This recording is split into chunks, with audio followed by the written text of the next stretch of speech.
સુરત ખીમ નદીમાં આવેલા પૂરે ખેડૂતોને રાતા પાણીએ રડાવ્યા। પૂરને કારણે માંગરોળ તાલુકામાં ખેતી પાકને ભારે નુકસાન થયું। શેરડી, શાકભાજી, ડાંગર, કેળા સહિતના પાકોને મોટે પાયે નુકસાન થયું। ખીમ નદીના પ્રચંડ પ્રવાહમાં ખેડૂતોનો પાક ધોવાઈ ગયો હતો। ખેડૂતોમાં તબાહીના આકાશી દ્રશ્યો પણ સામે આવ્યા। ખેતરોના આ દ્રશ્યો જે રીતે આપ જોઈ રહ્યા છો, પૂરના કારણે ખેતીના પાકો જમીનદોસ્ત થયા હતા। એક સિઝનની જે રીતે ખીમ નદીમાં 3 વાર પૂર આવ્યું। હજારો હેક્ટરમાં ખેતીના પાકને નુકસાન થયું। રણકપોર ગામના ખેડૂતોમાં 80% પાક નાશ પામ્યો। અમુક ખેડૂતોને 100% પાક નુકસાની વેઠવાનો વારો આવ્યો। સરકાર વહેલી તકે સર્વેની કામગીરી કરે તેવી ખેડૂતોની માંગ। સર્વે અને વળતરની ચૂકવણીના નિયમોને લઈને ખેડૂતોમાં નારાજગી જોવા મળી। તંત્ર તરફથી જલ્દી સર્વે ન થતો હોવાની ખેડૂતોની ફરિયાદ। સર્વેની કામગીરી શરૂ કરી જે રીતે ખેતીવાડી અધિકારીનો દાવો પણ સામે આવ્યો।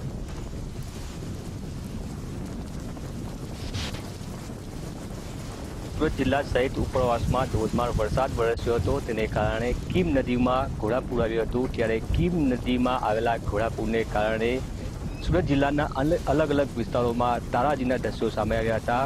ખાસ કરીને સૌથી વધુ અસર માંગરોળ તાલુકામાં જોવા મળી હતી, જે પ્રમાણે ખીમ નદીના પૂર આવ્યા હતા। ખીમ નદીના પૂરે અનેક વિસ્તારોમાં તારાજી સર્જી હતી। ખાસ કરીને માંગરોળ તાલુકાના ગામડાઓમાં જે ખીમ નદી પસાર થાય છે, એ ખીમ નદીએ જે ખેડૂતોના ખેતરો છે તે તરબોળ કર્યા હતા। આ જ ખીમ નદી દ્રશ્યો બતાવવાનો પ્રયાસ કરીશ। માંગરોળ તાલુકાનું રણકપુર ગામ છે, રણકપુર ગામેથી પસાર થતી ખીમ નદી છે। ખીમ નદીમાં જે રીતે ઘોડાપૂર આવ્યું હતું, ખીમ નદીએ રૌદ્ર સ્વરૂપ ધારણ કર્યું હતું। ખીમ નદીના પાણી છે તે ખેડૂતોના ખેતરોમાં ઘૂસ્યા હતા અને તબાહીના જે દ્રશ્યો છે તે સામે આવ્યા હતા। ત્યારે કઈ રીતનું નુકસાન થયું છે તેનો ચિતાર જાણવા માટે ગુજરાત ફોર્સની ટીમ રણકપુર ગામે પહોંચી છે। કેટલાક ખેડૂતો છે, ખેડૂતો સાથે વાત કરવાનો પ્રયાસ કરીશું। જે પ્રમાણે ખીમ નદીએ રૌદ્ર સ્વરૂપ ધારણ કર્યું હતું, ખેતરોમાં ખીમ નદીના પાણી ફરી વળ્યા હતા। તમે કયો પાક બનાવ્યો હતો, કેટલું નુકસાન થયું છે? અમે પર્વત બનાવેલા હતા, પર્વત ને કારેલા। પર્વતમાં ટોટલી નુકસાન છે 100%। કેટલું કારેલા ખેતરોમાં નુકસાન થયું છે? ખેતરમાં 10 ફૂટ પાણી હતું, માંડવા પણ ખેંચાઈ ગયા છે। કેટલા રૂપિયાનો તમે ખર્ચો કરેલો? 50,000નો એક વીંગામાં। મને 2 વીંગા પર્વત હતા, 1 વીંગું કારેલી હતી। બધો પાક નિષ્ફળ। સરકાર જે આપે તે હવે બીજું તો શું કરી શકીએ? હવે નુકસાન તો 100% છે, પૂરેપૂરું જ। ખીમ નદીના પૂરને કારણે જે ખેડૂતોનો પાક છે તેનું નુકસાન છે। અન્ય ખેડૂત છે, ખેડૂત સાથે વાત કરવાનો પ્રયાસ કરી। શું તમે પાક બનાવ્યો હતો અને કેટલું નુકસાન થયું છે? અમે પર્વત બનાવેલા હતા। પર્વતમાં આખો માંડવો ખેંચાઈ ગયો છે અને કશું નુકસાન થયું છે અમારે। શું માંગ છે? બસ અમને જે કંઈ સરકાર તરફથી જે કંઈ થોડી રાહત મળે એ માટે।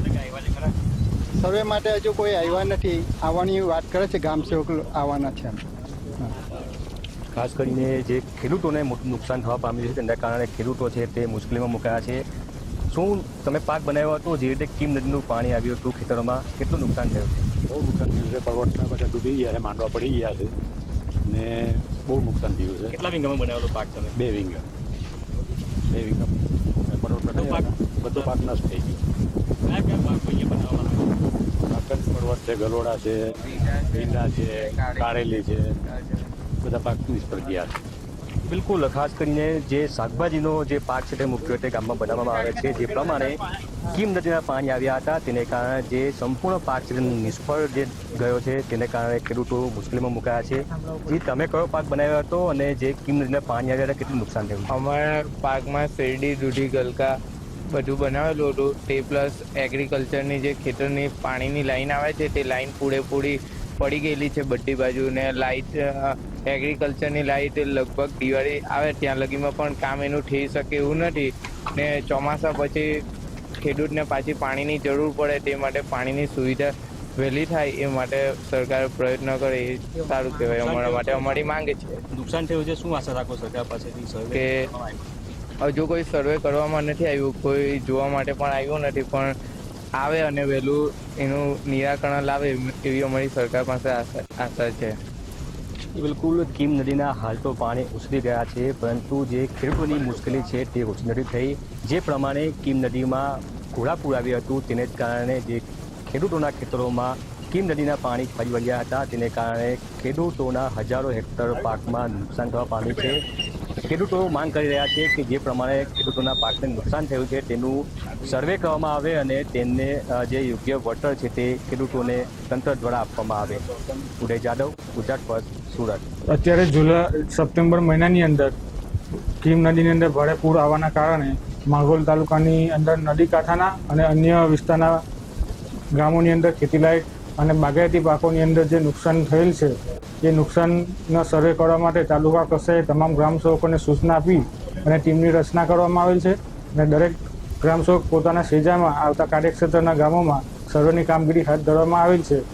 આ મીડિયાના માધ્યમથી દરેક ખેડૂતોને પણ વિનંતી કરવામાં આવે છે કે જો પોતાના ખેતરની અંદર ખેતી અને બાગાયતી પાકોને નુકસાન હોય અને સરકારશ્રીના નિયમ મુજબ 35% ઉપર નુકસાન હશે તો એ દરેક ખેડૂતનું સર્વે કરી અને આગળ ચૂકવવાની પ્રક્રિયા હાથ ધરવામાં આવશે.